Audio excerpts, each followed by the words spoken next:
Hi, everybody, and welcome to Crystal Masters for July. I'm so excited for you to be here. I'm excited for me to be here because this month we are focusing. Oops, can you see me? I can see you. This month we are focusing on desire and passion and sex and sensuality. And I have my own way of thinking about these things and teaching about these things. And so I hope you're ready for kind of a hot and spicy experience tonight. I'm so happy to see you too. So tonight we have one tool that we're working with, which is our flame. I've got 100 tools in front of me. Where's my flame? Here's my flame. Here's my flame. Was there an earthquake? Not unless you're counting the one that's about to happen in here from all the sex talk we're about to have. How are you guys?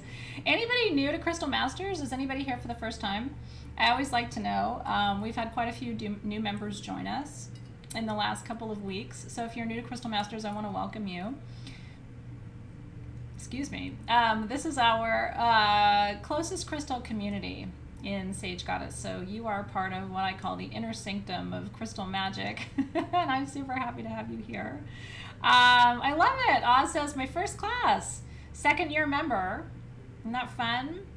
The flame is very exciting. The flame is very exciting. Yep. Now, all of your tools were mailed out forever ago, so if you don't have your tool, unfortunately, that's probably more of a shipping thing than a Sage Goddess thing, but hopefully it's on its way to you.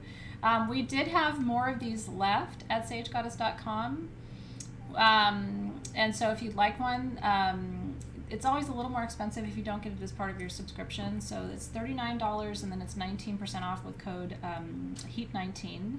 I also want to tell you that the mala that I recommend you get for this work is in your class tools section, and that is also 19% off with code HEAT19. I'm going to be using this mala tonight. This is our Kundalini mala. It's optional. Some of you already have it. Some of you ordered it when I showed it to you.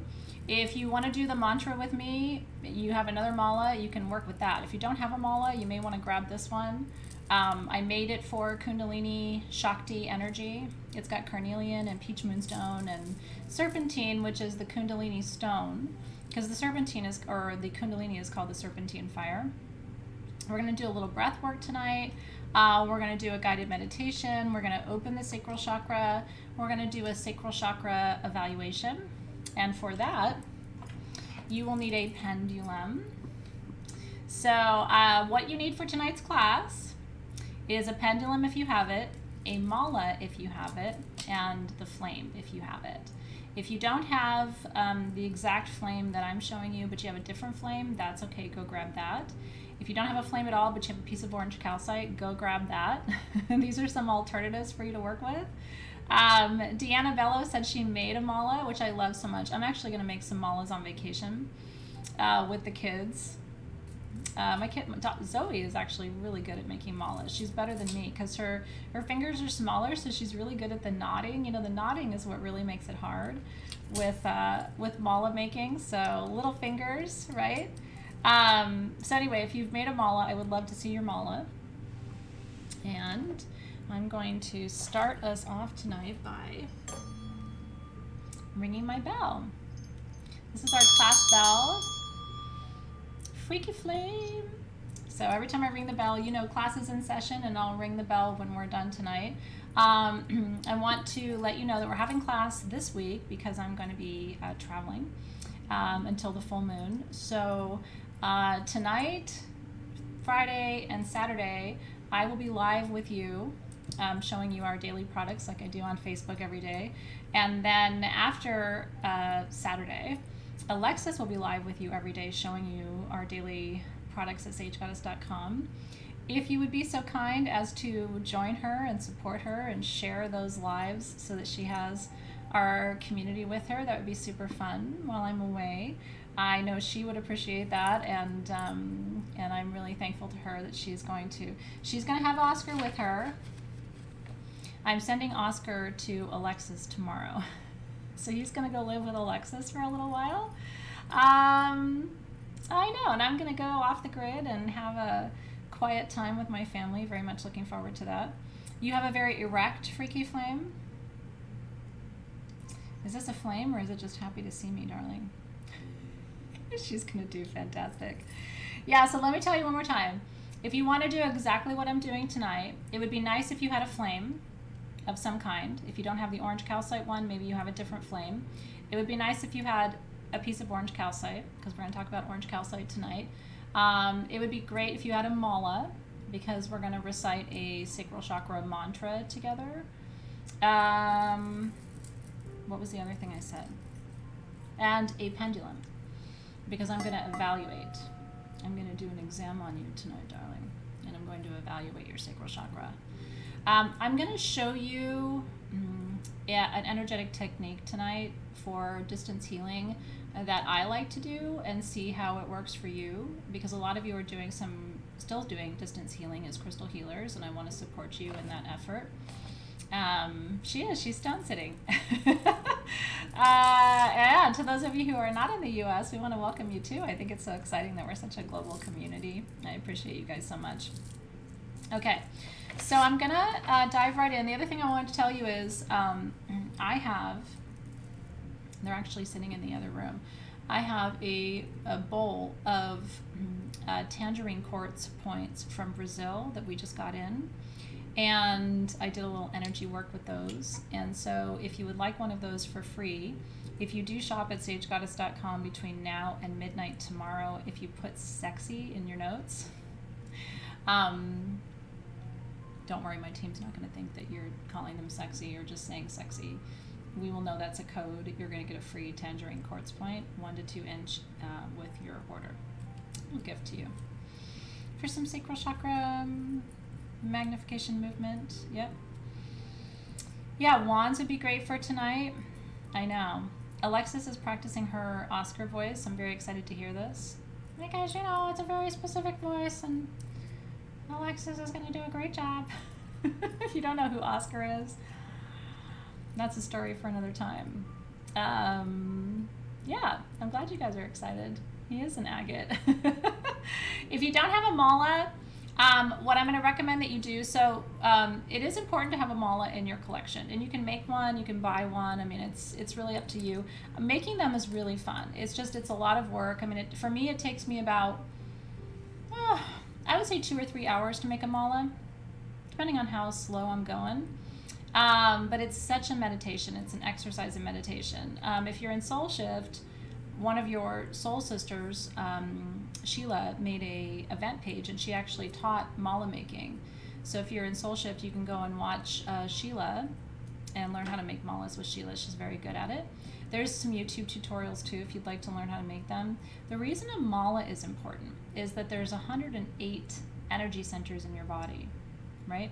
So what we call chakras, right? We think of the 7 chakras in your body as being the main chakras, and they are, but there's actually 108 total chakras in your field, in your body.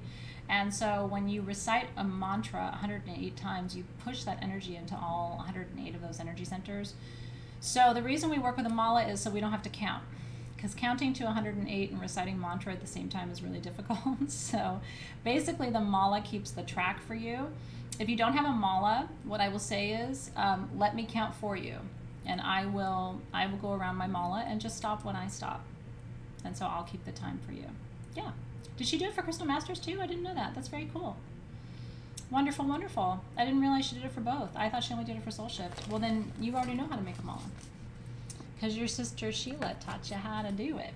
And if Sheila's here, I want to tell her how thankful I am, because I thought that was really fantastic. I love it when you guys as artists and artisans share your gifts and your skills with all of us. Like, that's a huge party benefit. So thank you to Sheila for doing that. Okay, I'm going to start tonight's class by doing what we should all do, especially on the eve of a new moon. Tomorrow is a new moon in Cancer. And it's my dad's birthday tomorrow. He's turning 81. So this is about, it's the dark moon tonight. So it's about releasing Anything that needs to be let go of right now for you. Heavy thoughts, dense energy, right? Because we are going to do some energy work today, and it's really nice to come into energy work just from a place of grounding, connection, softness, right? Mm-hmm. So good to see you guys tonight. Mm-hmm. Yeah. So just a little bit of that for you if you don't have any white sage, just sharing that really sweet medicine with you. And just take a breath. And then you want to take that beautiful smoke and just through your tools, whatever tools you're working with. I like to take it behind me too, because energy gets stuck behind us. Set the bowl behind you and just let the smoke rise behind you and receive that through your spinal column, through your central nervous system. And let that smoke just rise from behind. And then bring the bowl back around in front of you. Right, just above you at the crown.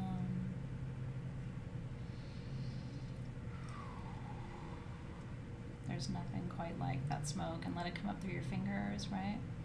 It's so important. Yeah. And one of the things, one of the reasons I still take classes and work with teachers and do online events with other people is that I sometimes just like for other people to smudge for me, you know what I mean? To remind me to be present, to come into present time, to set an intention,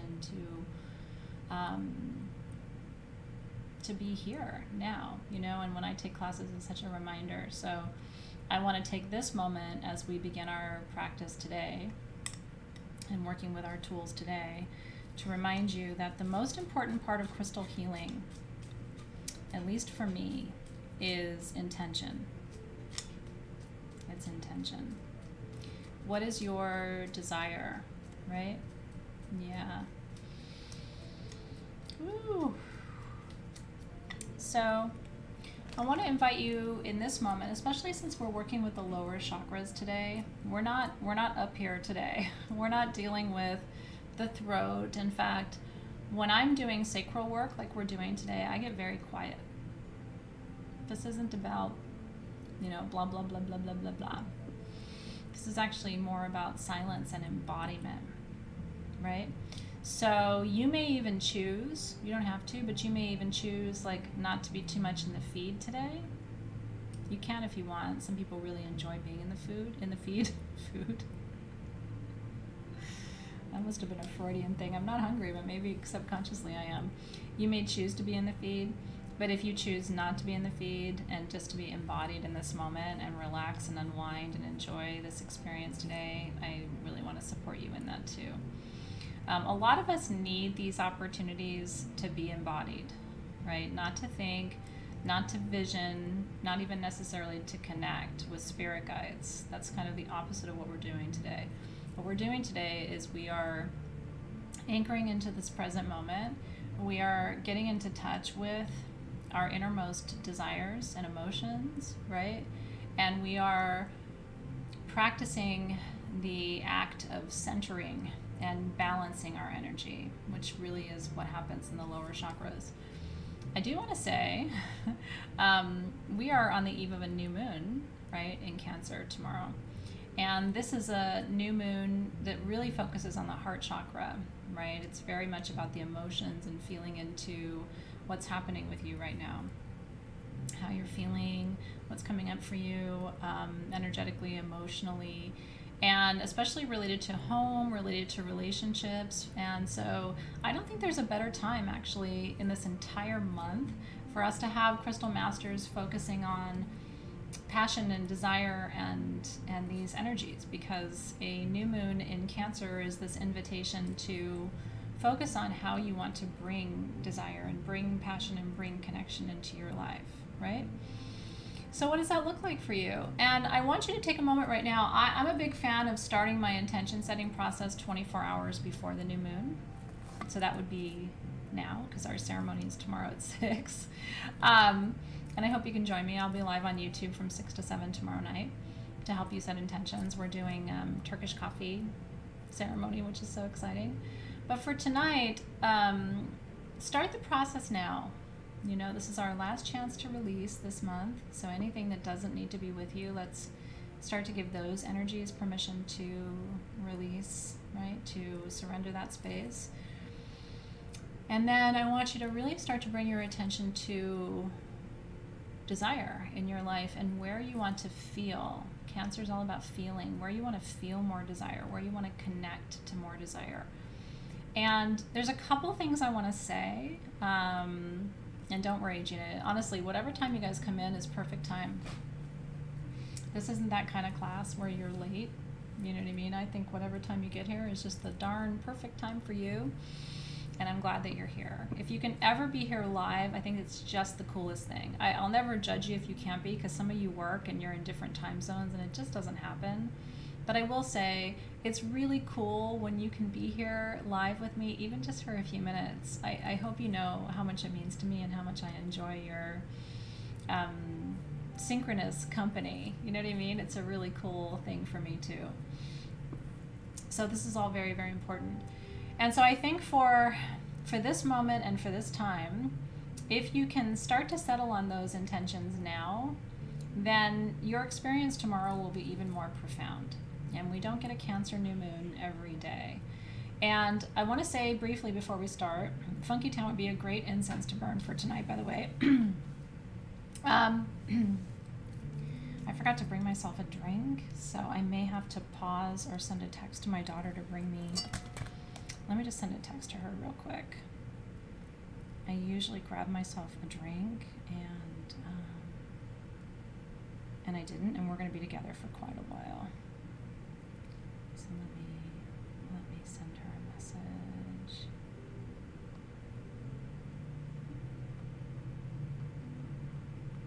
So I don't have to leave you.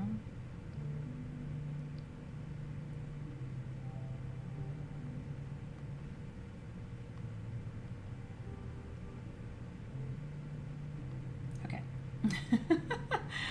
Can you smoke Funky Town? That I don't know. I haven't tried it. I don't know. I don't know. Let me know how it goes. If you burn a little incense and you inhale a little bit, it might soften your central nervous system. I know. If she comes in and she's willing to say hi to you, I'll have her say hello. Tonight is not about, and this is really important, it's not about physical sex. And I'll tell you why I want to say that. It can be, and this is an important distinction. I want to talk about sexual energy tonight, but I don't necessarily want us to focus it on the act of sex. There's a distinction, right? And so quite a few people in our community, you know, we have all different identifications. We have gay and lesbian and transsexual and bisexual and intersex and asexual members of our community. And I'm a huge celebrator of diversity. I love that we have people who identify in every category in our community. So whether you're gay or lesbian or bi or transsexual or intersex or asexual or whatever it is, I really celebrate you because your diversity is part of what makes our community so vibrant. So not everyone experiences sex and sexuality in the same way. So this is a class tonight about sacral energy. And I have so many people who say to me, well, I don't want to talk about sex. You know, I'm not interested in sex. I don't want sex. I don't have a partner. Or pansexuality, as Bethany was mentioning. Thank you for that too, right? Here's what I'm going to say to you. Sexual energy, kundalini energy, tantric energy is important to energy work and to manifestation and to alignment. And it doesn't, so I want us to kind of start to differentiate, because it is my belief, and by the way, you can always choose to completely disagree with me. I don't take that personally. I'm not the only person in the world, and I'm not the smartest person in the world. I have opinions. But my personal opinion, just so you know where I'm coming from, is that sexual energy, again, not sex, but sexual energy is very important to the creative process. It's very important to the manifestation process. It's very important to the alignment process. And so I think it's worth cultivating. But you can cultivate sexual energy without intercourse, without masturbation, without orgasm. So I think in our society, we've like bound these things up. And again, you tell me what you think. But I think we've bound these things up where we think in order to tap into Kundalini, in order to, work with Tantra, that we have to be having physical intercourse. And I guess I just don't agree with that perspective, right? So if you're like Jenny and you've pledged celibacy, I think you can still activate every energy I'm talking to you about tonight, because it doesn't require intercourse, it doesn't require partnership, and it doesn't require even sexual climax to that extent. Does that make sense?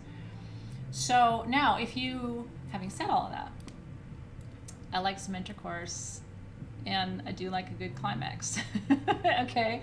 So I will, sometimes, not every day, but I will often take it to that place because I'm a very sexual person, okay? But I just don't want anyone here to feel excluded, because from my perspective, no matter who you are, where you are, or what you have going on, this energy tonight is available to you. And I think it's important. I think it's important whether you are 20 years old or 80 years old, and I don't think it has a time limit or expiration date on it. Certainly our experience of desire waxes and wanes. I'm going through menopause, so I don't have the same level of desire that I did in my 20s, which is probably good for everybody because you can imagine what I was like in my 20s. I was a wild cat, right? So it's kind of good for me, I think, that it's calmed down over the years. But I hope this is helpful. Thank you for that, because there is such a need to talk about the difference between sexual energy and sexual manifestation. And like I said, in our culture in particular, it's like they're bound up, and I don't like that, because that excludes a whole bunch of people.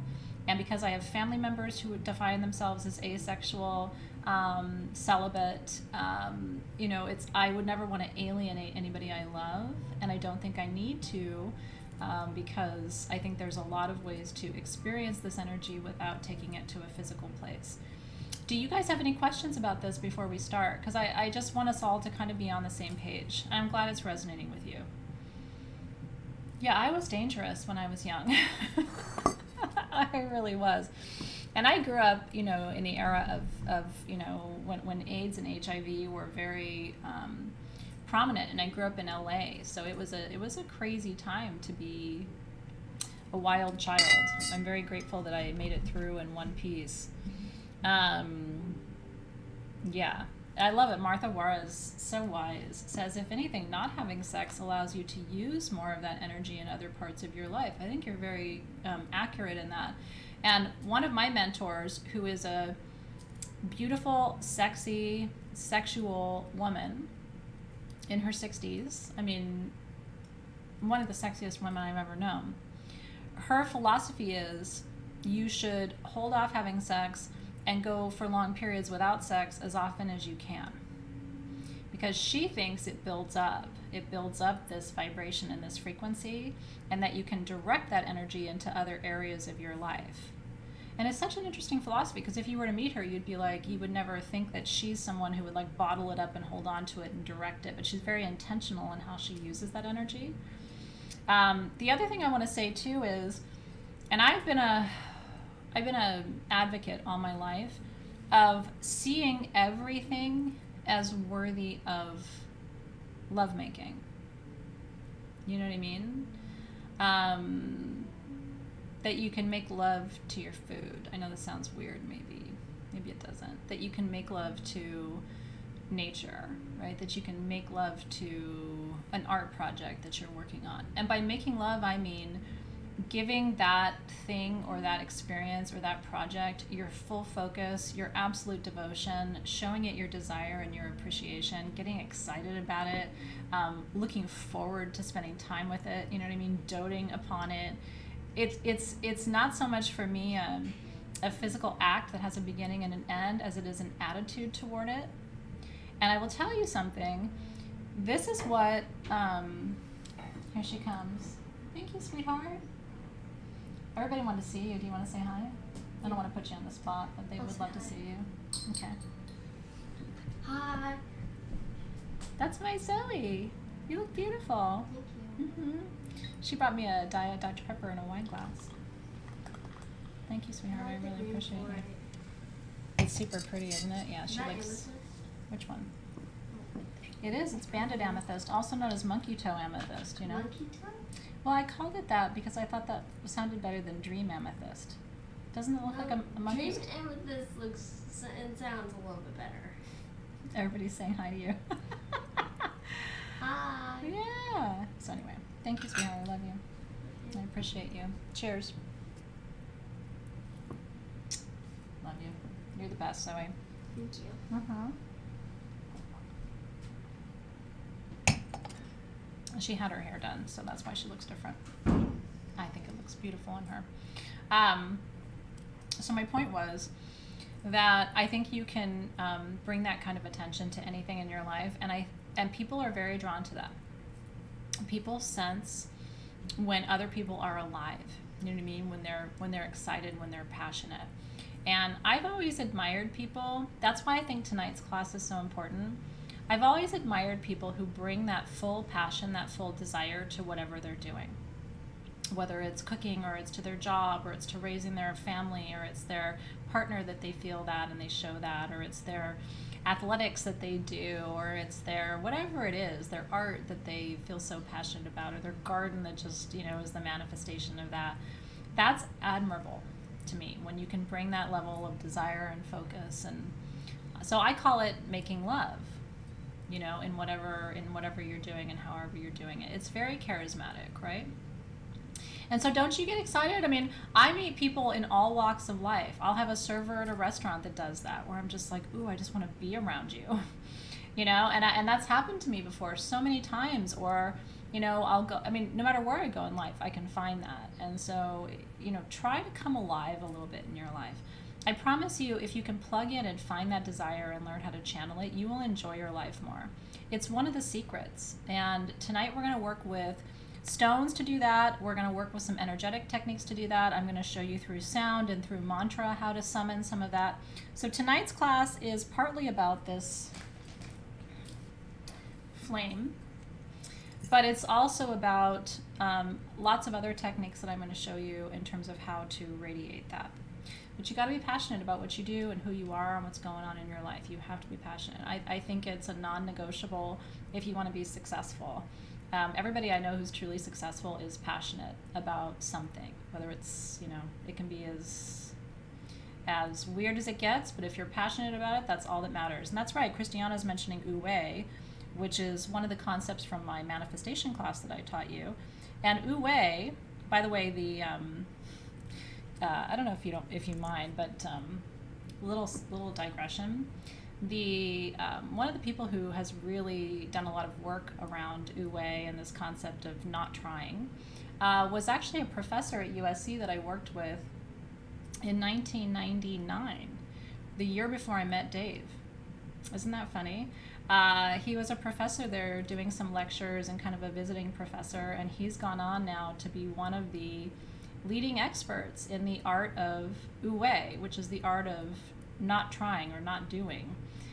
So I think it's such an interesting and really small world that he's doing this amazing work, and this is something that you and I have been focusing and talking about for the last few weeks. Fun, right? Okay, so let me start at the beginning. I am going to teach you a little bit tonight, so I'm going to focus here on the camera a little bit more and not as much on the feed. I want to cover off on some concepts. This is more the intellectual part of the class. I'll check in to see if you have questions, and then we'll get more into the kind of body work, demonstration part of our work together tonight, and the meditation part of it afterward too. I know, right, Denise? Fight on, that's true. So let me start here. There are when we talk about passion and desire, most people talk about two things, okay, other than sex. And again, happy to talk about sex. really, truly happy to talk about it. And at the end of our time together tonight, I'm going to try to leave some time for and space for Q&A. So if you have questions about sex, I'm that person. You can ask anything. I'm an open book. I'll tell you what I think, whether you like it or not, and we can go anywhere you want. I mean, when it comes to me, nothing is off limits. As you probably have learned after all these years, I'm fearless. I'll go there with you. But I want to dial it back more to the philosophical first. Yeah, Wu Wei is spelled W-U--Wei. It's a Chinese concept. So it's looks like Wu Wei, but it's pronounced Wu Wei. And it means not doing. So you're welcome to go down that rabbit hole and also watch the manifestation class. So the two things most people talk about or focus on when it comes to sex is Kundalini and Tantra. And both of these areas of study or practice or, philosophy have a lot to do with desire. What's interesting to me about both those two areas of focus or study is that they both come from the Vedas. They both come from very ancient Hindu spirituality. Kundalini, and I'm going to start there first. Kundalini holds more interest for me, and I'll tell you why. Kundalini is actually a way of understanding and explaining the double helix chain of our DNA, okay, which has fascinated our ancestors. It continues to fascinate science in so many ways. We don't even fully understand our DNA yet. We've come a lot further in the last 100 years in medical research, but there's still so much about our DNA that we don't understand. Like, for example, is our DNA fixed or is it mutable? Are you stuck with your genes or is there something you can do about it? And what fascinates me as a metaphysical researcher is I believe you have a DNA right now, but I also believe this isn't your first rodeo. I think you've had multiple lifetimes. And so what about your DNA from when you were alive in the 1900s? What about your DNA from when you were alive in the 1700s? What about your DNA from when you were alive in the 1200s? What about your DNA from when you were alive 8,000 years ago? And we know from genetic studies that we can test your DNA and we can see how your DNA has evolved over thousands of years, right? And connects you to even your most ancient of ancestors. So the Kundalini, when you look at what the Kundalini represents, have you seen the caduceus? Right? We've talked about the caduceus in different classes. The caduceus is that symbol. It's the single rod with the two snakes winding up, and the snake heads meet at the top, right? That symbol of the caduceus is really a representation of what we call the two snakes of desire, the masculine energy in you and the feminine energy in you. And so rising up from your base chakra or your root chakra are these two forces, right? And they rise at the root, they connect at the sacral, they expand at the solar plexus, they connect at the heart, right? They expand at the throat, they connect at the third eye, they expand at the crown, and then it's sealed. This little flow of energy gets sealed right above the top of your head, right? And so these twin snakes represent this dormant masculine and this dormant feminine energy within you that can be stimulated. And the Kundalini gets stimulated by a lot of different things. Desire for another human being in partnership can stimulate it. Different types of meditation, different types of mantra, different types of life experiences can cause a spontaneous kind of awakening of Kundalini energy, right? And so that form is very familiar to all of us, and the Kundalini vibration, these two winding snakes, is a way of sort of making sense of that double helix. That the double helix is actually your masculine and your feminine finding their way back to each other. And when you think about desire, the feminine and the masculine, we're going to be talking more about this in Soul Shift next month too.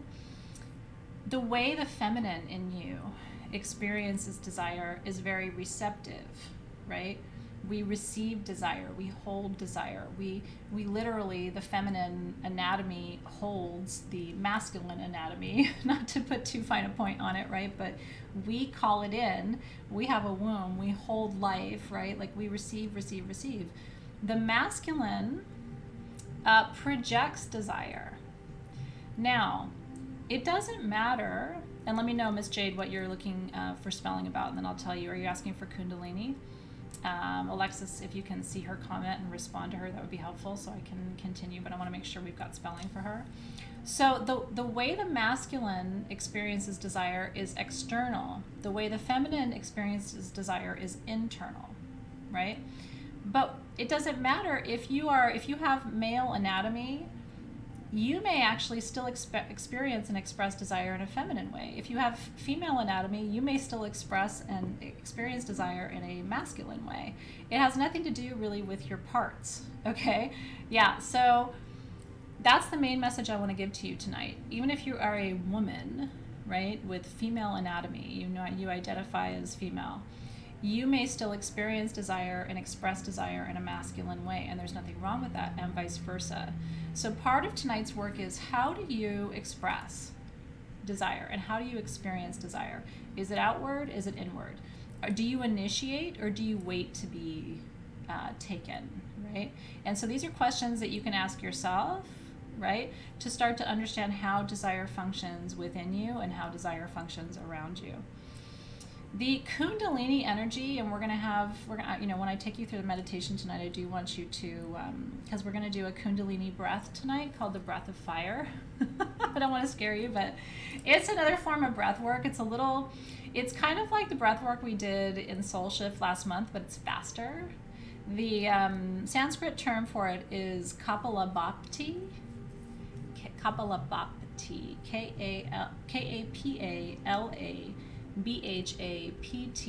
breath of fire. And it's often practiced in Kundalini practice. And so I'm going to teach you the breath of fire tonight. We'll do a little bit of it. It's super fun. It's almost like a faster breath work. And even just doing a few seconds of it, you start to get it starts to build that energy. And the energy that it builds really does start at your root chakra, right at your perineum, and starts to build through the sacral and then into the solar plexus. So the Svadhisthana is your sacral chakra. And we're going to activate that tonight through mantra as well. Do you really do the breath of fire every day, Dasha? And I would love to know more about that. Because it's invigorating. It is, some people find it very sexually activating. They get kind of horny after it. I mean, I'm not responsible for what happens to you tonight after we do breath of fire together. So we'll talk about that. This is Kundalini energy, and Kundalini is a combination of prana and what is called chitta, Chitta. Prana, Prana, is your physical energy, what's called the ki or the chi in other traditions, right? That's your physical energy. Your chitta is your mental energy. So prana plus chitta equals Kundalini. And what I love about Kundalini energy is that it's not just physical, it's mental. When you are totally in the flow, and you can also think about the double helix as that. It's the physical energy winding up, but it's also the mental energy winding up. The mental desire, the chitta aspect of Kundalini, is manifestation. It really is. When you really want something, a person or a thing or a job or a house, like you really want whatever this is, you mobilize energy around it. And part of the reason I'm teaching this to you tonight as a crystal healer is this. And you probably already had this experience, but if you haven't already, you probably will. You will have clients who come to you, and friends and family, however you decide to help people with your crystal knowledge. You will have people come to you who need help with desire. I have no desire, I'm so uninspired, what do I do? I have too much desire, it's out of control, what do I do? You'll have people come to you and go, I am so depressed. I don't feel like I want to do this anymore. I'm checked out. I'm not interested. And all of these situations, in my opinion and experience, require the work that we're doing tonight. Because somebody who comes to you and says, I'm depressed, I'm discouraged, I'm checked out, I have no inspiration, or I'm over anxious, I've got too much sexual energy, this all requires a calibration and a focus on the lower chakras. Somebody who's really depressed and discouraged does not need to have their third eye worked on, does not typically need their crown chakra worked on. When somebody is depressed and discouraged, they need to look at their lower chakras because they're either having a blockage there or the over chakras are not flowing, right? The energy is not moving through, or they've got a contraction there. They've got some stuck energy.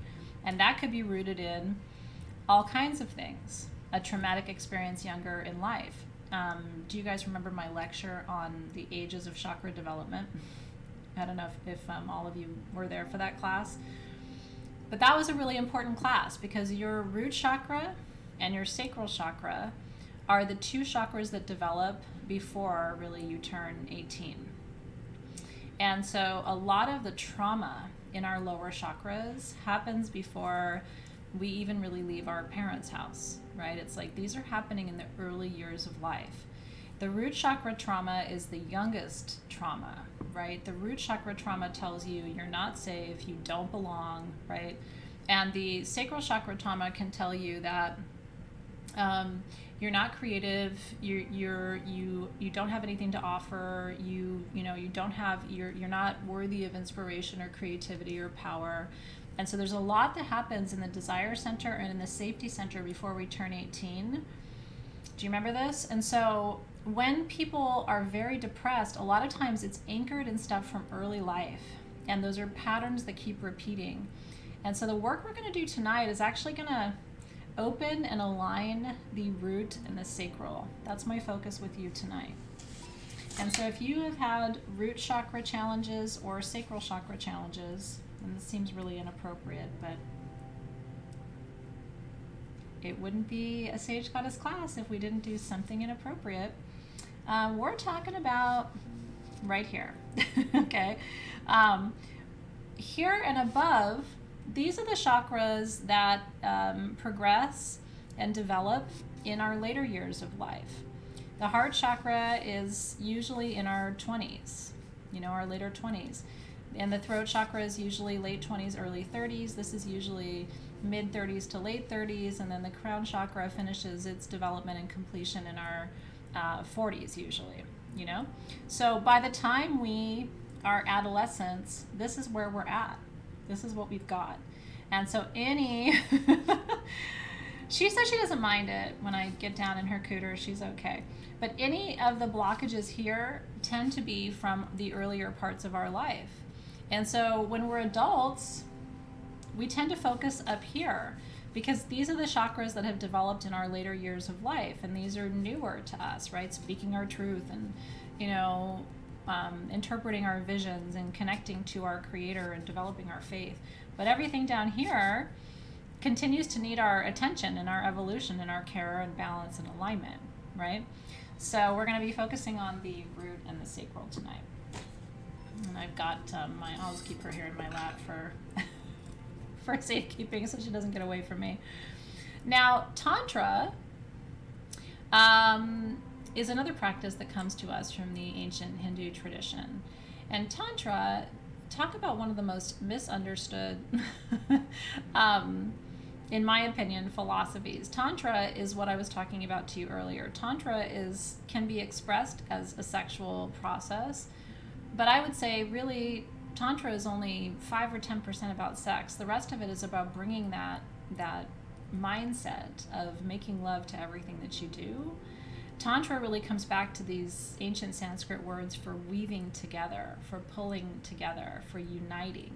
And again, if you think about Kundalini energy, that's what Kundalini energy is. It's weaving its way up through your central column. So to me, these are kind of united energies, even though they're different concepts. Well, that's a great question that I saw in the feed about how you would work on the lower chakras for someone with transverse myelitis that's paralyzed. And this is a fantastic question. And I like these questions because, again, all of you are being certified this year as crystal healers. And invariably, if you're a healer, you're going to have people in your practice who are paralyzed or have unique medical circumstances. And it's nice to have, each circumstance is different, but it's nice to have a perspective on these things so that you can offer wisdom and you can offer guidance. Here's what I would say. Even if you can't physically move the body in certain places, the energy is still flowing, in my experience.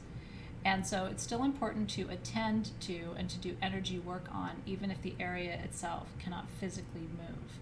An experience like paralysis does not mean that the entire energetic system is shut down or blocked. And that's where we again want to draw a distinction between the physical and the energetic or the spiritual. And that's why I was saying earlier, even if you're not going to have sex, this work is still important for you. Even if you have decided not to be in any kind of partnership and you've taken a vow of celibacy, tonight's class is relevant for you because you need to work with this energy, if only for creativity, if only for inspiration, if only for life force, to channel and to raise and support your life force. It doesn't have to be taken to a physical place. Does that make sense? Yeah, and so energy work is more important. And to some extent, you might even say that energy work is more important when you're not going to be physically moving the body, wouldn't you say? In fact, maybe that's an opportunity for there to be an even deeper focus on the energetics and less of a focus on the physical. Different way of looking at it, right?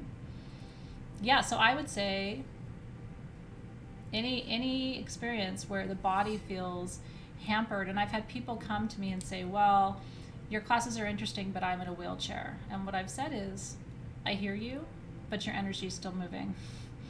So I would love for you to see what's possible, and I want to encourage you because I think the experience for you could even be more significant than it would be for someone with full mobility. 2 cents, you know what I mean? But that's been my experience because I have worked with quite a few people who are paralyzed, and the energy flow is just as significant. And you can check it with a pendulum and see it's pretty powerful how the energy is still moving. The physical body is the lowest vibration of what you are and who you are, right? I mean, the only reason you can see me is because on this screen right now is because you're vibing so slow and I'm vibing so slow that we can see each other. There's a soul behind my mouth and that's animating me, right? Because if that soul went away, this class would end awkwardly, right? But the only reason you can see me is because I've got this suit that's like real slow moving. And so all paralysis is an even slightly slower vibration, right? There's less movement, but we're already vibrating so slowly. It's the soul within you. It's the energy that animates you that is responding to the work that we're doing. It's not the meat suit that we're in or any of the physical challenges that we're experiencing, right? Yeah, you don't feel slow? Well, but I'm talking on the level of physics. I'm not talking about slow, like speed. I'm talking about particle movement, right? So the reason you can't see ghosts or people in the spirit realm is because on a particle level, they're vibrating faster than you are. So you can't see them. One day you and I will vibrate too fast for humans to be able to see us because we will have left this and we'll be in the spirit world, right? Sometimes I've thought that, Karina. Have you ever seen energetic pictures of people when they're like, it's blurry because their energy is so profound in the moment? It's like they're moving too quickly for the camera to keep up, right? So that's what I'm talking about is what Penelope is saying. Energetically, we have to slow down. If we're talking about this from the level of physics, we have to slow down to be able to be in a body. And then as soon as this body stops what it's doing, our soul, with I think a lot of relief, will fly free out of here and won't be able to be seen anymore. Does that make sense? So that's why when we do this work, it's like, I don't want you to think too much about the physicality of it because we're really working on an energetic level. we're not even so much working on the body. The body becomes a calibrator. The body becomes a place to practice, but the body is not the focus of energy work, right? That's right. We're just cruising in our Merkabas. Now, Tantra, as I was getting to that point, Tantra is the weaving together. This is my best way of explaining it to you, of the masculine and the feminine. And what's interesting about Tantra and Kundalini is that they're really both activated by the breath. And the breath is at least in my view, is the only tool we have as humans, other than like drugs and plant medicine and psychedelics and things. But all of that aside, which those things are really great, but I will also tell you, those things can be very hard on your body. I am not the first person to recommend psychedelics and things to other people because they can be very difficult on your body. The most powerful journeys I've ever had truly have been with breath. So I will advocate to you that the deepest work you can do to integrate masculine and feminine and to raise this vibration of Kundalini or Tantra is actually to work with your breath. And then if you want to go off and do fun things like plant medicine and stuff, you'll have something to compare it to, but you can fly with your breath. And your breath can actually be the mechanism by which you merge the energy of the masculine with the energy of the feminine. And if you're able to work with your breath in the correct way, it's the closest you will feel to a spiritual ascension, to a spiritual awakening. It's the closest you'll feel to being so light that you're not in your body anymore. Does that make sense? So I want to encourage you to start to work with your breath, even if at some point you decide to work with plant medicine or you already work with plant medicine. What I love about your breath is it's free. You have it with you all the time. And once you know how to use it, you never have to be taught again. Like after I share this technique with you tonight, which is a yoga tradition technique, nobody will ever have to show it to you again. And you can do it tonight as you're falling asleep. You can do it in the morning when you wake up. You can do it when you're stressed. You can do it when you feel sick. It will raise your vibration and help you get over a cold or a flu faster. It'll get you through a panic attack. It will help you when you feel depressed and discouraged, right? So, and like I said, this is a little bit different. For me, the breath of fire is a little bit different than pranayama, which is it's a slower but continuous breath. The breath of fire is a fast, continuous breath. And so I'm going to teach you that technique and see how you feel, right? Melanie had a chili pepper steak, so her breath of fire is going to be extra intense tonight. How much garlic was on your steak, Melanie? Oh. Okay. Now, in the Hindu tradition, I want to stay here for a second, if that's okay. The one of the terms for fire is Agni, okay, who is the Hindu god of fire. Have you heard of Agni before? Do you guys remember when we had Agni Monatite? It's actually really interesting. I don't have it anymore. If you want it, you might be able to find somebody on Etsy who's got it or something. I don't know. I'm trying to get more, but it's hard to get. I don't have any right now. But Agni Monatite is this very interesting material. It's a tektite, and all the tektites are hardened fire, right? All of the tektites are the result of meteoric collisions, and when that meteor struck the Earth and extracted back into the atmosphere, it was on fire. And what that striking of a meteorite does is it melts the Earth, and then it extracts it out, and it's liquid. And then it cools as it re-enters the Earth's atmosphere, and it lands on the Earth as one of these tektites. Agni Monatite, interestingly enough, is known as the Chintamani. Those of you in Soul Shift are probably laughing because we just talked about the Chintamani. It came up yesterday in the readings. Do you remember? The Chintamani is called the blessing stone. It's basically a stone that makes all of your wishes come true. It's a wish fulfillment stone. And so the Agni Monatite is considered by some people to be the most powerful of all of the tektites because it is considered a stone that grants all of your wishes, right? Yeah, it's the 100 hands, right? So anyway, interesting little aside on that. Now there are 3 different kinds of Agnis in the Hindu tradition. There's Krodha Agni, Krodha, I think you're going to find this fascinating.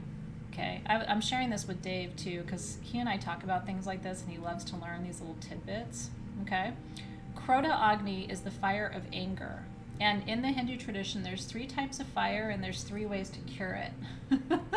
Okay, so if you have Krota Agni, which is the fire of anger, the cure for that is forgiveness.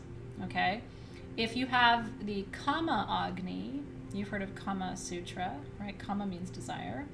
Kama Agni is the fire of desire. And the cure for that is detachment. The cure for desire is not desiring, right? And then if you have the Udara Agni, Udara, right? Well, some people believe Columbianite is the Chintamani too. It's another tektite. There's a theory that all the tektites, all the meteors, Christina, are Chintamani, including Moldavite and Libyan gold tektite and the Chinese tektite from their meteoric collision, right? There's a theory about that. The Udara Agni is the fire of digestion, and the cure for that is fasting. So there's the fire of desire, there's the fire of anger, and then there's the fire from the Hindu tradition of digestion, and the cure for that is to not eat food. If your digestive system is upset, the cure is to withhold food and drink until your digestive fire is calmed, right?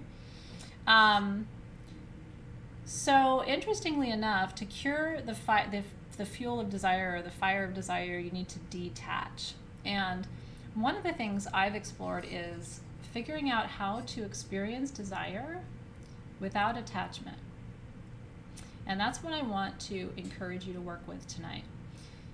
This is a great practice to teach your clients, because if you really want to manifest, whether it's a relationship or a career or a job or a raise or a house or whatever it is, the goal is to raise the desire in general without the attachment to the outcome. That's the purest form of desire, don't you think? It's like, I want love, but it doesn't matter where it comes from. I want a great relationship, it doesn't matter who it's with. I want a fantastic career, it doesn't matter what I'm doing. I want to experience abundance, but it doesn't matter where it comes from. Fascinating, isn't it? So I think we should try to cultivate this, cultivating a deep desire without an attachment to how that desire gets met. And that's the goal in Hindu practice. Now, I'm just going back to my notes to make sure I've covered all of this. Agni is considered the masculine deity of fire in the Hindu tradition. Yeah, and the cure for anger is forgiveness of the Krota Agni. Do you know who the feminine face of desire is in the Hindu tradition? So we have Agni, who's the god, right, of fire. Who are the goddesses of fire in the Hindu tradition? Who comes to mind for you? It's always Shakti for me, because Shakti is the primal force of creation. She's the first Mata. She's the first mother goddess in the Hindu pantheon. But there are other goddesses too who come to mind. Certainly I would say Kali Ma is a goddess who represents both creation and destruction, right? Shakti, as you guys are pointing out, is very important. In the Egyptian tradition, I like to work with Sekhmet, and partly because she's half lion, half goddess. So she's like a embodied lioness too, right? And Kali is very powerful. Pele in the Hawaiian tradition is the goddess of volcanoes and of lava. So she represents, again, the force of creation, because the entire Hawaiian island chain was formed from volcanic activity, but also destruction, right? That lava flow can destroy.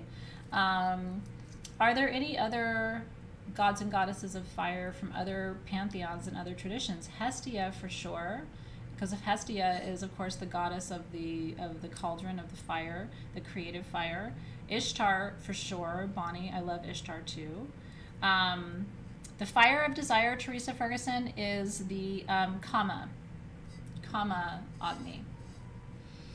Yeah. Tiamat is a very interesting figure as well. Brigid for the Celts is kind of like Hestia and Vesta, right, in the other traditions, and she's the keeper of the cauldron. Hecate too, right? She's a cauldron keeper. Any of the keepers of the cauldron are considered keepers of the flame, right? Yeah, so it's great. Helios, I think you could definitely consider Helios too, because Helios is the Greek god of the sun, and the sun has always been considered a planet of fire by people from almost all pantheons and traditions, right? And Freya, I think you could consider Freya a fire goddess too. Yeah, it's interesting, isn't it? So if you look at any of your traditions, your native traditions and where you come from, what's indigenous to you and your lineage, there's probably the Morrigan, right? There's probably Inanna, a god or a goddess figure who represents that primal force of creation. And that primal force of creation for most of us is considered to be fire. If you've been taking Soul Shift with me, we've been talking about the secret fire, because in alchemy there's different levels of fire. There's basic fire, common fire, which burns. Like if you touch the flame of the fireplace, it's going to burn your finger. And then there's what's known as the secret fire of alchemy that actually doesn't burn. It's the eternal flame that never goes out, but it can't actually destroy, it only creates.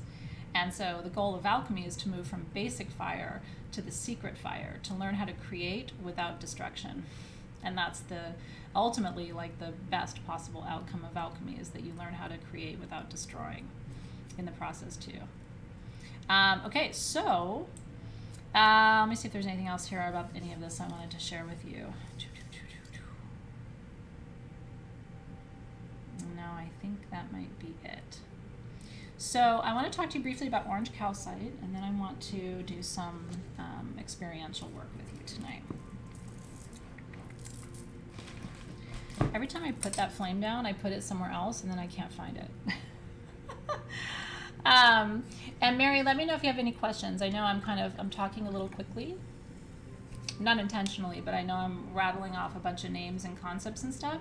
So if there's anything you want me to repeat or go over again, I'm more than happy to do that for you. Awen, that's right, Danielle. And I have a friend named Awen. She's super magical, and that's her given name, by the way. When I first met her, I was like, are you really Awen, or did you choose that? And she's like, no, my parents named me Awen. And that's a force of creation from the Druid tradition. She just had magical parents who gave her a magical name. It's pretty cool, right? Uh-huh. Interesting. Oya, what tradition is Oya from? I'm always interested in learning more. And there's a Korean goddess of the hearth. Is it Jo Wang Sin? Am I pronouncing that correctly? That's beautiful. I just love all of this. Don't you? Don't you love learning these other ways of thinking about fire from other traditions? And you know, fire has always been one of the most important elements to our ancestors, because you can't really sustain life without fire. It's what we call the without which not.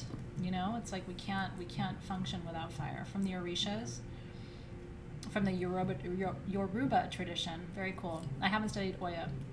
I worked with Oshun from the Yoruba tradition, but not Oya. So very, very interesting. Not familiar to me. Yeah.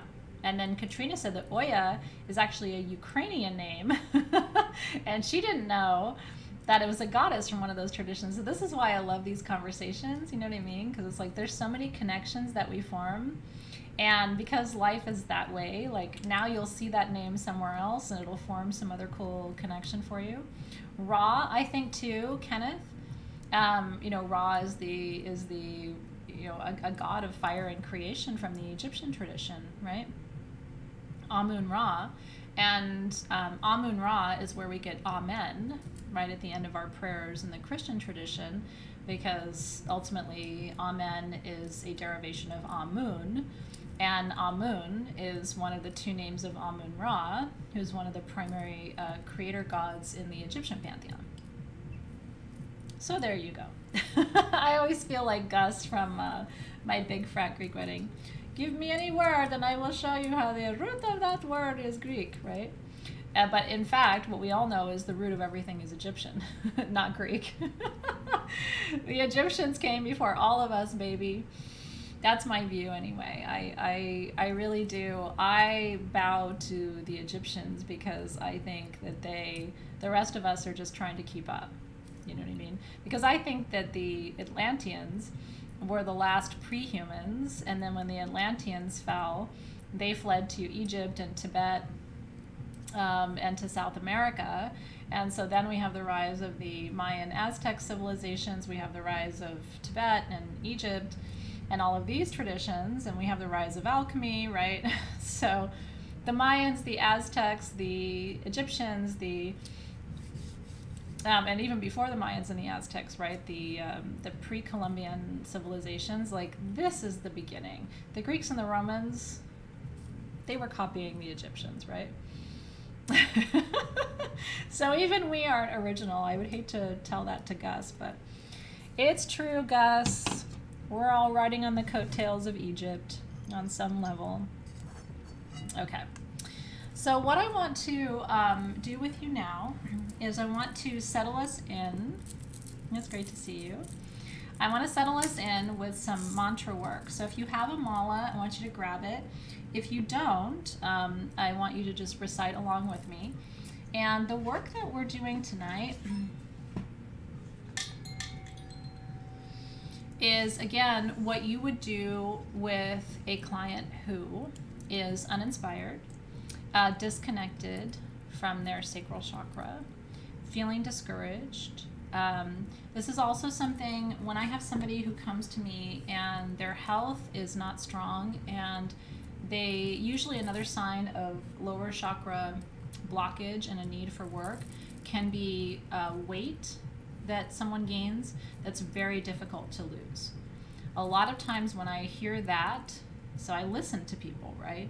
Well, tell me what's going on. Well, I'm depressed and I'm discouraged. I'm totally uninspired. I have no sexual desire. And I've got 20 pounds or 40 pounds. I can't lose it. Even if I don't eat any food, I can't lose this weight. All of these things, like I'm checking off in my mind that we probably have a lower chakra blockage, right? And once we start to move that energy, then we can start to see the inspiration come back, the desire come back, the weight starts to shift, the metabolism increases. These are all energies that, in my experience, are very connected. Yeah. Oils for tonight's class. I was working with, I'll show you. I'll put it in my little bag to prep for tonight. This is our sex perfume. This is amber with patchouli, and this is what I've anointed with for tonight. Amber, Stearax, patchouli are all really good oils to work with for the sacral chakra. I also like some nice, warm, round citrus for the sacral chakra. I like to work with orange. Neroli is really good. I like to work with the aphrodisiacs for the sacral chakra. So I love some ylang ylang. I love Damiana for sacral chakra work. So patchouli, Stearax, amber, Damiana, ylang ylang, sweet orange, neroli. Any of these in that category are going to be perfect for tonight's class. Deep roots would be nice too, because that's going to open and align your root chakra. So if you have your deep roots, this is my balm. I was just working with this today. If you have your deep roots, you can work with that too. And that's got myrtle in there. Myrtle is for abundance and prosperity, but it also is very powerful for opening the lower chakras and the central column. So when you anoint, if you're new to working with oils, the way I anoint for work like this, and what I do when I'm working as a crystal healer is I anoint myself, but I also anoint my client. So is to take just a little bit at the third eye for what you know. And it's nice to do this for your client. What I'll do sometimes is just a little bit of oil in the third eye and then put my hand over the top of the head. And then I'll take each of the client's hands like this and just a little bit at their wrist for where they go. And then a little bit at each ankle. This is awkward, but for what they do. At the wrist for what they do, and at the ankles for where they go. And then just invite them to take a nice deep breath over the face while the scent is on your hand too. Which, gives them a layer of an aromatherapeutic experience on top of the physical and crystal energy experience. The alternative is if you're doing remote work or you can't physically touch your client for some reason, diffuse the oils in the space. If you're doing distance work, what's a really nice touch is if you're going to send your client crystals for them to work with while you're working remotely, send them just a little vial or a small dram of a blend that you love. Vanilla is another beautiful one. Vanilla is very sensual. It's an aphrodisiac. If you're working with real vanilla, that's a good one. Shakti perfume is perfect. Tantra is perfect because it's jasmine, which is an aphrodisiac, and it's rose, which brings passion, and it's patchouli, which is also an aphrodisiac and very good for grounding, right? So again, a little bit on your third eye for what you know, a little bit at your wrist for what you do, and a little bit at your ankles for where you go. And when you cover those areas with your oils, what you're doing basically is covering all of the meridian lines and with the energy of the oils that you're working with. Yeah, spikenard is nice. Musk is beautiful. Musk is an aphrodisiac. Gaudium is great for this work because of the citrus and vanilla. Everything we're talking about right now, essential oil-wise, is all lower chakra. Spikenard can be a little heart chakra, but that's, what's the harm in opening your heart chakra? I think it's great. Belisama would be beautiful for this too. That's very much a cauldron of creation perfume, Belisama. So I love that for this work too. If you have Svadhisthana, then you've already got a sacral chakra blend that's perfect to work with. I love it. One of the reasons I love what's happening in the feed right now is, and you know this to be true, I don't work with just crystals in a vacuum. I don't work with just oils in a vacuum. I don't work with just sound in a vacuum. In my practice, if you were to have a crystal healing session with me here, like if you were here in this room right now, I would be doing body work and massage on you. I would be diffusing oils. I'd be working with the sound tools, right? I would be reciting mantra to you. I would be, there's 10 different things I would be doing, working with the wands, but also, checking in with the temperature in the room and the smell in the room and the sound and the vibration and the frequency, because I don't work with any one tool in a vacuum. And I think the best crystal healers don't. I think the best crystal healers really do incorporate all these different tools and techniques and traditions into their practice, And by the way, this is what makes crystal healing exciting. I've had great crystal healing sessions in my life, and I've had kind of crappy ones, to be honest. And the ones that I did not enjoy were silent, with no music, no sound. Silent in terms of scent. There's no scent, nothing to activate my limbic system, right? Because that's why we work with scent. It activates a really old part of your brain, what we call the mammalian brain. And that part of your brain is largely responsible for your healing. And so we heal through scent, through sound, right? And so I think it's really important to incorporate all of these modalities into your practice so that you give people really a multi-dimensional experience and not just, oh, here's a crystal flame, I'm going to sit it on your sacral chakra for 15 minutes, and that'll be $100. You know what I mean? Like, we've got to give people a little bit more than that, because you and I both know that healing happens in many ways. And everybody has a different way into their healing. For some people, crystals are more powerful than aromatherapy, but it doesn't mean that those two things don't have a synergistic effect, right? So each one of the chakras, Penelope, and I'm really glad you asked, each one of the chakras has a frequency, and we have a chart of that somewhere. So what I'm going to do is have Alexis find that solfeggio chart. We did a solfeggio chart by the chakras. I can't remember when we did this. And I'll have her post it in our classroom and in our Facebook page, just so you have that for quick reference. Because when you're working on your individual chakras, you may want to work with those specific frequencies. So speaking of our frequencies, I'm going to just begin. This is our Sage Goddess Sacral Singing Bowl. I don't have this for you, but I'm going to play mine for you. And I just want you to close your eyes, relax.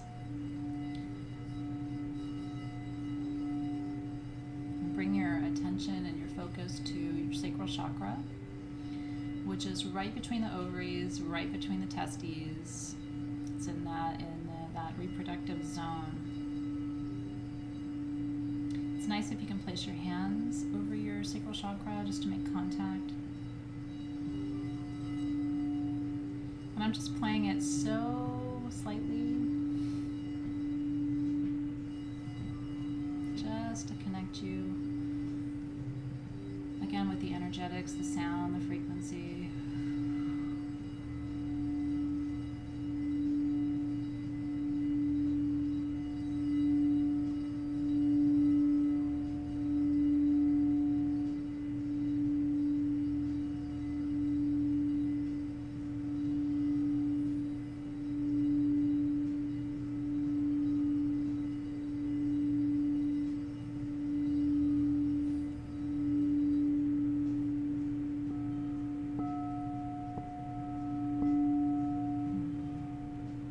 Somewhere else, doesn't it?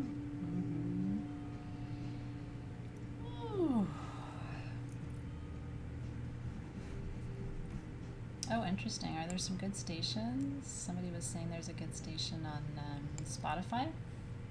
I use SoundCloud, that's where all my playlists are, but if there's something good on Spotify and you share that with us, I would love to find that out too. Okay. And so that's one way in. And then to bring you to the element of fire,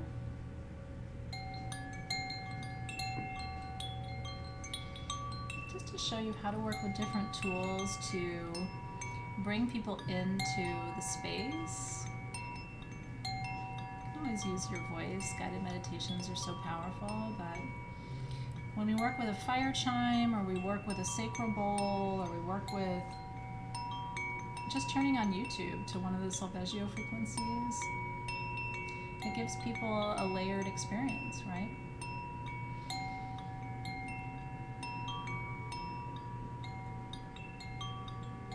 Just imagining the fire within the earth, connecting with the fire within you.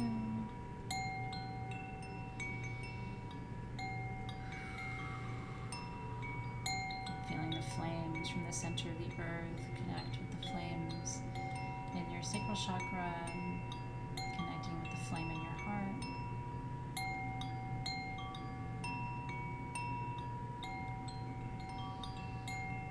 And aligning that flame within you with the flame within the earth, and then connecting that to the eternal flame of this universe, the fire that never goes out. Feeling your inner fire being stoked, and those flames being kindled. And again, see if you can detach this from a sexual experience, and see if you can attach it to an experience of just desire in general. Desire for this life, desire for nature, desire for experience, desire for illumination, desire for expansion, desire for enlightenment, connection, spiritual connection, right? Desire for understanding.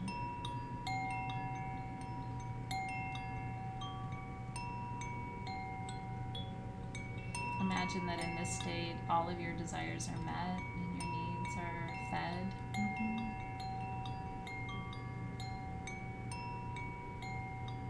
So good, isn't it?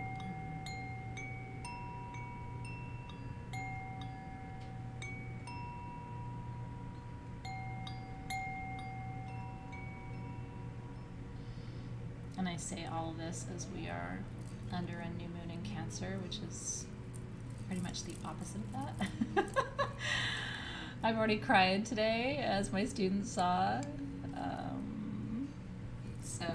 But the universe is all about balance, right? Like, we can be under a really watery new moon in Cancer and yet be stoking this energy of creation and desire, and that those things can be in harmony and in resonance, right? And maybe when we're under a new moon in Cancer, we need fire more than we ever do otherwise, right? um, yeah, super good. Okay, so now from this place where we've opened the sacral through the bowl, we've connected to the fire element through the chime, right? So good.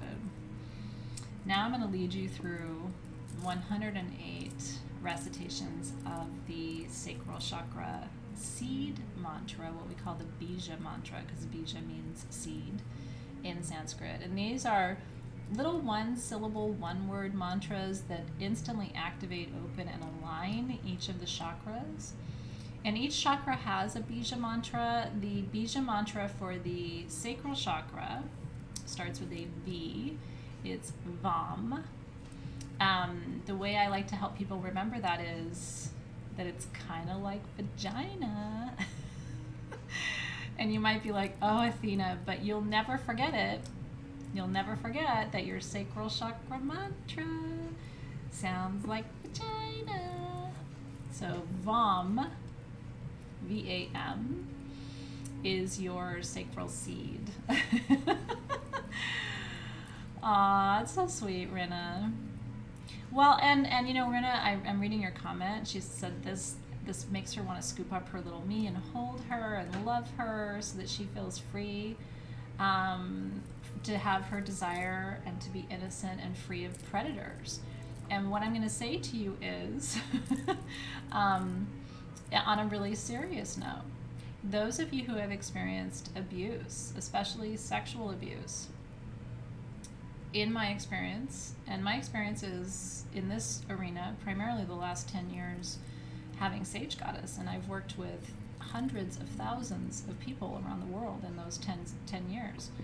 And I have seen people heal, truly heal, not just, oh, I'm healed, but like really being able to heal around their experience and their story and their grief and their trauma by working with the chakra system.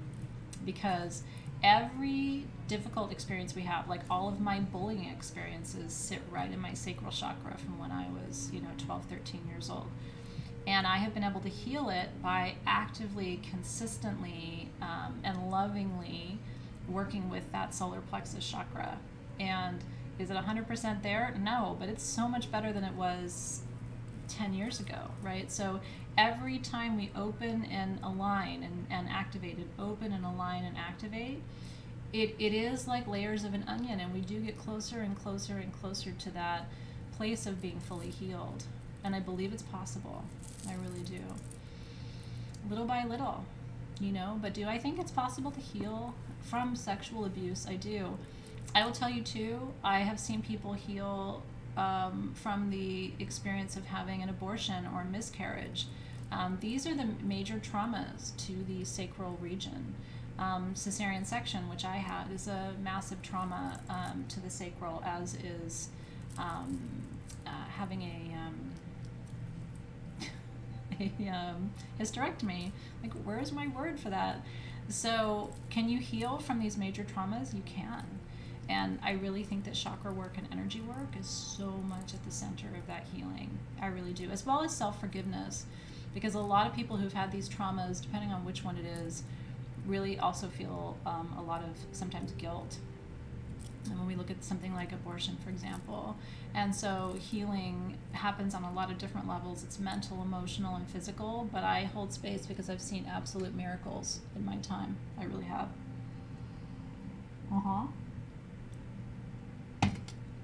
Yeah, and I had a C-section which saved my daughter's life. It was an emergency. I didn't want to have it, but it was an absolute blessing, right? So, yeah, I think of all of these things as trauma, especially, when you think about C-section and hysterectomy, because, you're being cut pretty seriously through all of the major organs and tissue and skin. Yeah, that's a trauma to the region for sure. Okay, so if we're ready to heal, let's do this work tonight. So I'm going to use my mala and go around 108 times. If you just repeat with me, you'll do it 108 times, so just follow my flow. I want you to take a nice deep breath in and a good long exhale out.